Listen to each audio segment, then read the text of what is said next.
আসসালামু আলাইকুম। এটিএন বাংলা সংবাদে সবাইকে স্বাগত জানাচ্ছি মার্জিয়া মীরা। বৈষম্য বিরোধী ছাত্র আন্দোলনে গত 4 আগস্ট সিরাজগঞ্জে এনায়েতপুরে দুর্বৃত্তদের হামলায় ওসি সহ 13 পুলিশ হত্যার ঘটনায় 4 আওয়ামী লীগ নেতাসহ 6,000 জনকে আসামি করে মামলা হয়েছে। এনায়েতপুর থানার এসআই আব্দুল মালিক বাদী হয়ে মামলাটি দায়ের করেন। ওই হামলায় অস্ত্র লুট, ভাঙচুর, অগ্নিসংযোগের ঘটনায় এনায়েতপুর থানায় 4 কোটি টাকার ক্ষয়ক্ষতি হয়েছে বলেও মামলায় উল্লেখ করা হয়। সকালে সিরাজগঞ্জ জেলা পুলিশ সুপার আরিফুর রহমান মণ্ডল সাংবাদিকদের একথা জানান। এই হত্যা মামলায় থানা আওয়ামী লীগের সভাপতি আহমদ মোস্তাক খান বাচ্চু, সাধারণ সম্পাদক আসগর আলী, খুকনি ইউনিয়ন পরিষদের চেয়ারম্যান মুল্লুক চান, বেলকুচি উপজেলার ভাঙবাড়ি ইউনিয়ন পরিষদের চেয়ারম্যান জহুরুল ইসলাম ভুইয়ার নাম উল্লেখ সহ অজ্ঞাত 6,000 জনকে আসামি করা হয়েছে। আসামিদের দ্রুত গ্রেফতারের পুলিশের অভিযান চলছে বলে জানান পুলিশ সুপার। 24 জেলার পুলিশ সুপারকে বদলি করা হয়েছে। একই সাথে ওইসব জেলায় নতুন করে 24 এসপিকে পদায়ন করা হয়েছে। স্বরাষ্ট্র মন্ত্রণালয়ের জননিরাপত্তা বিভাগের উপসচিব মাহবুবুর রহমান শেখ স্বাক্ষরিত প্রজ্ঞাপনে এসব বদলি ও পদায়ন করা হয়।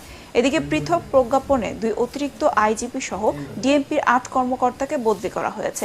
ডিএমপির অতিরিক্ত কমিশনার এম হাফিজ আক্তারকে শিল্পাঞ্চল পুলিশে, ডক্টর খন্দকার মুহিদুদ্দিনকে টুরিস্ট পুলিশ ও ট্রাফিক বিভাগের অতিরিক্ত কমিশনার মনিবুর রহমানকে এপিবিএনে বদলি করা হয়।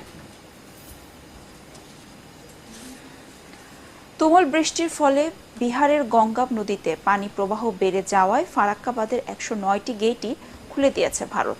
বিপদসীমা ছাড়িয়ে পানির উচ্চতা সেখানে এখন 76 ফুট। তবে সবগুলো গেট খুলে দেয় বাংলাদেশের উত্তরাঞ্চলের চাঁপাইনবাবগঞ্জ, রাজশাহী, পাবনা সহ যেসব জেলায় বন্যার আশঙ্কা করা হয়েছিল তা এখনো হয়নি। পদ্মা নদীতেও পানি প্রবাহ অস্বাভাবিকভাবে বাড়েনি। এরপরও আগামী 2-3 দিন পরিস্থিতি খুব সতর্কতার সাথে পর্যবেক্ষণের কথা জানিয়েছেন পানি উন্নয়ন বোর্ডের কর্মকর্তারা। ভারতের পররাষ্ট্র মন্ত্রণালয়ের মুখপাত্র রণধীর জয়সওয়াল গতকাল এক বিবৃতিতে বলেছেন, ভুল বোঝাবুঝি সৃষ্টি করতে ফারাক্কা ব্যারেজের গেট খুলে দেওয়ার বিষয়ে সামাজিক যোগাযোগ মাধ্যমে ভুয়া ভিডিও, গুজব এবং ভীতি ছড়ানো হচ্ছে। ফারাক্কার সব গেট খোলায় স্বাভাবিক গতিপথে নদীর ভাটিতে পদ্মায় 11 লাখ কিউসেক পানি প্রবাহিত হবে, যাতে বন্যা বা প্লাবনে আতঙ্কিত হবার মতো কিছু নেই। তবে যদি ভারী বৃষ্টিপাত অব্যাহত থাকে তাহলে বন্যার ভয়াবহতা উত্তরাঞ্চলে ছড়িয়ে পড়তে পারে বলে জানান দেশের নদী গবেষকরা।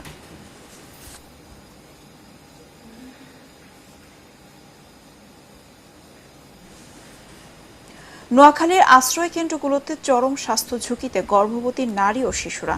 শুধুমাত্র শুকনো খাবার খেয়ে একদিকে যেমন পুষ্টিহীনতার শিকার, পাশাপাশি পানিবাহী রোগেও আক্রান্ত হচ্ছেন তারা। মিলছে না চিকিৎসা এবং জরুরি ঔষধ সেবাও। বেগমগঞ্জের আশ্রয় কেন্দ্র ঘুরে রিপোর্ট করছেন মুশফিকুর রহমান, ছবি তুলেছেন এমদাদুল হক। ডায়রিয়া আক্রান্ত ছোট শিশুটিকে নিয়ে আশ্রয় কেন্দ্রের দ্বারে দ্বারে ঘুরছেন তানিয়া আক্তার। একেবারেই পানিশূন্য হয়ে পড়েছে 15 মাসের বাচ্চাটি। জরুরি ঔষধ সেবা না থাকায় হুমকির মুখে তার জীবন। 8 মাসের গর্ভবতী শিউলি আক্তারও চরম অনিশ্চয়তায় দিন পার করছে আশ্রয় কেন্দ্রে। স্বাস্থ্যসম্মত টয়লেট ও চিকিৎসার অভাবে ক্রমেই স্বাস্থ্যের অবনতি ঘটছে তার। 5 দিন আগে সবশেষ ভাত খেয়েছেন বলে জানালেন সন্তান সম্ভবা এই নারী।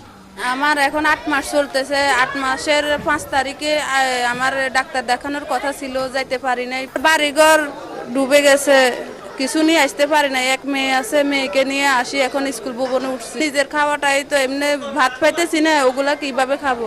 বেগমগঞ্জের লতিফপুর, এখলাসপুর সহ প্রত্যন্ত গ্রামের আশ্রয় কেন্দ্রগুলোর চিত্র প্রায় একই। ক্ষুধা আর অনিশ্চয়তার মধ্যে দিন পার করছেন সব হারানো মানুষগুলো। আমাদের বাড়িঘর সব ভাঙে গেছে। আমার 2 বাচ্চা, 2 মেয়ে। আমরা খুব অসহায়, খুব গরিব। পানি শুকানোর পর বাড়িতে চাইলে ঘর নাই, বাড়ি নেই, কোথায় থাকবো, কি করব। দুর্গম গ্রামের বানভাসী মানুষদের শুকনো